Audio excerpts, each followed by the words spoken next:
A major drama has rocked the Formula One world once again after new reports emerged alleging sabotage or technical decisions that intentionally or unintentionally cost Oscar Piastri his job at McLaren. This development comes after Piastri's performance has declined drastically in recent races, raising major questions about what is really going on within a team that appears solid from the outside, but is starting to show internal cracks that are increasingly difficult to conceal.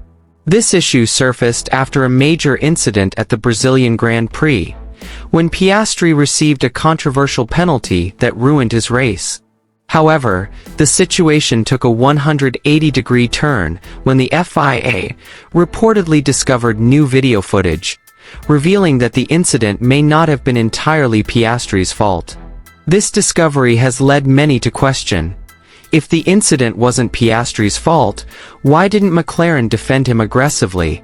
Why did their strategy appear so passive, even seemingly allowing Piastri to suffer the consequences? Questions began to pour in. Observers began to re-examine the sequence of events in recent weeks, realizing that Piastri's performance decline stemmed not from a single factor, but rather from a combination of overlapping technical and strategic irregularities. One of the biggest concerns was Piastri's grip sensitivity, which normally wouldn't be a major issue. However, in recent races, particularly since McLaren's latest aerodynamic update, Piastri's car has actually felt increasingly unstable. Some analysts described his car as too nervous, losing traction too easily, and seemingly out of sync between the front and rear aerodynamics. Surprisingly, several F1 track engineers who monitored telemetry data from outside the grid noted that Piastri's car didn't respond as well as Norris's, even when they used a setup package that was claimed to be identical. This led to wild speculation. Was there a difference in component quality? Was Piastri using a younger engine or parts, or was it actually older? No one was sure, but the data did seem to differ. Furthermore, McLaren's strategy was also starting to be questioned. In recent races, pit stop decisions seemed to favor Norris. At one point, when Piastri requested a small setup change ahead of qualifying, the change wasn't fully implemented. Instead, Norris's car actually underwent the changes he requested. Several analysts and former F1 engineers have called this a form of implicit favoritism, a situation where the team doesn't directly choose a driver, but rather the direction of technical support slowly shifts toward one side. This phenomenon is not new in F1, but when it occurs on an extreme scale, the results can appear to be sabotage. Amidst all the confusion, Oscar Piastri maintained remarkable composure. His refusal to blame anyone further demonstrated his maturity. He focused solely on the data, even when many began to pressure him to speak out more. However, this composure was noticed by many analysts. Some suggested that Piastri may know more than he was letting on.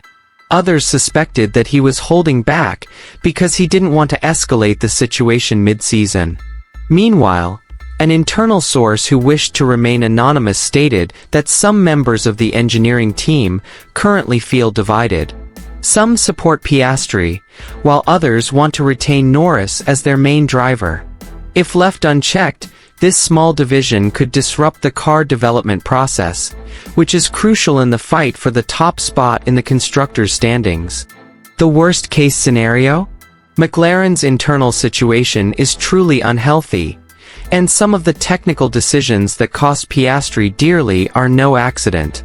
Especially after the Brazilian GP incident, which appears to be the tip of the iceberg.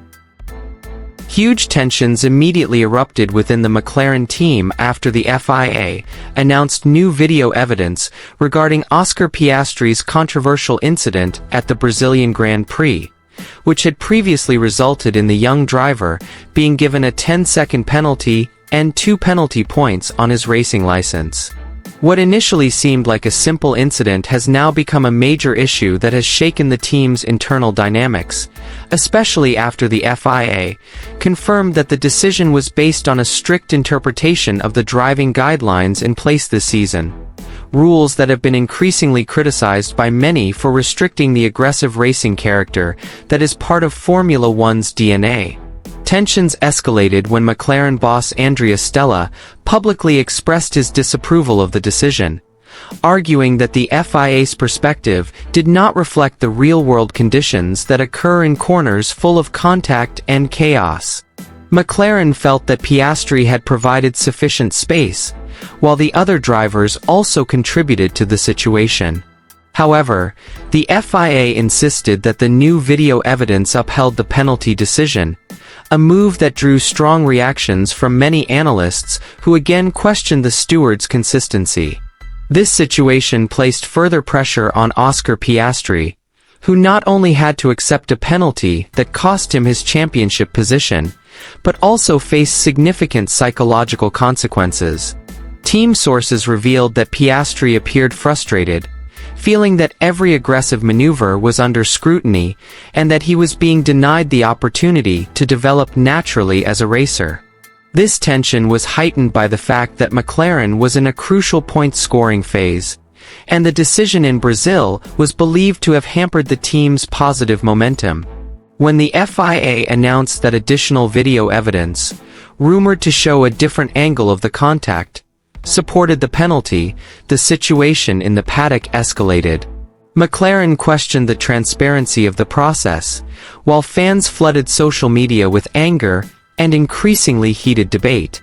Many believed Piastri was the victim of a rule inconsistency, while others argued that the FIA was simply following the strict standards they had implemented since the start of the season.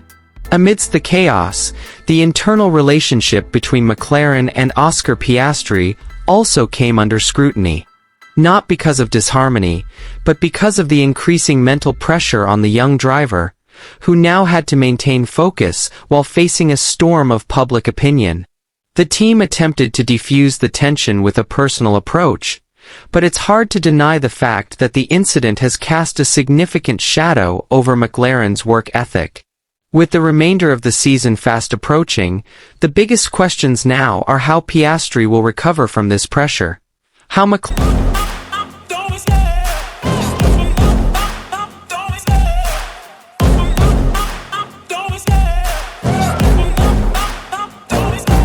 I love the chase and the hunt, and I set the pace when I'm running. I always take what I want and I always give it 100. Don't need a bank, no I'm funded. Play the game like it's nothing. I'm always thankful for something. Don't take for granted, stay humble. Now wake up!